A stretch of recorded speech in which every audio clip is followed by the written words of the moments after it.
What it is, my Tenno, Peach and Grease here, and it's that time again.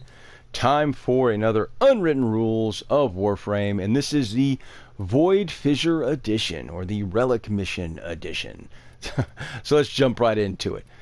So rule number 1, stay together as a squad. Now this is really important, and it's something I see that is not done quite often, unfortunately. Whenever you stay together as a squad, what this does is it allows the game to spawn all of the enemies in your specific location. This is going to allow your entire squad to get the reactant and get the relic open quicker and easier. The problem becomes whenever your squad splits up. If you have let's say hypothetically you have a squad mate that's 800 meters away from you over by spawn, and you have another squad member that's 1,500 meters away from you in the direction of extraction, and you're smack dab in the middle, the game is only sporadically doling out an enemy here and there, and ultimately only one of your squad members in that scenario is going to actually get the enemies. So the squad member at spawn may only get a couple of enemies. The squad member in the middle may only get a handful of enemies, and none of those are going to turn and become corrupted, so they won't drop any reactant. Meanwhile, the squad member that's over at extraction is getting all of the enemies and all of the reactant, and the rest of your squad is standing around saying, where are the enemies? Where is the reactant? And you definitely want all of your squad members to open their relics, get all of the reactant. And it's kind of obvious why, but to spell it out, if your relic only drops a crummy bronze prime part, for example, somebody else on your squad could get a gold or a silver drop. Or if you're looking for forma, they may even get a forma drop, and you want the option to be able to select that reward. This directly leads into rule number 2, and that is waypoint the reactant.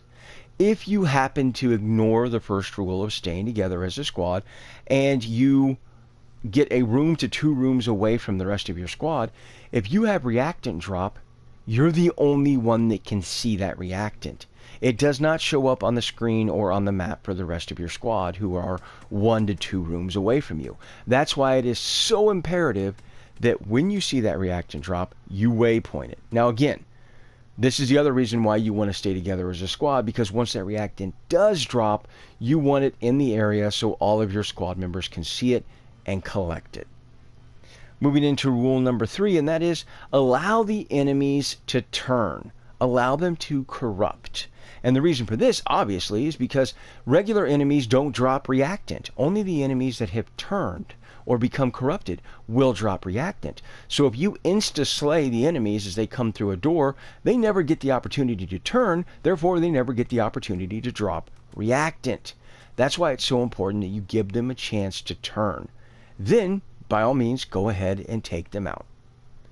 This is going to also lead in directly to the 4th and final rule today, and that is if you're running a map wiping frame, a frame like Saren or Volt or Banshee or others, do not use those abilities until after you get your reactant. This is crucial.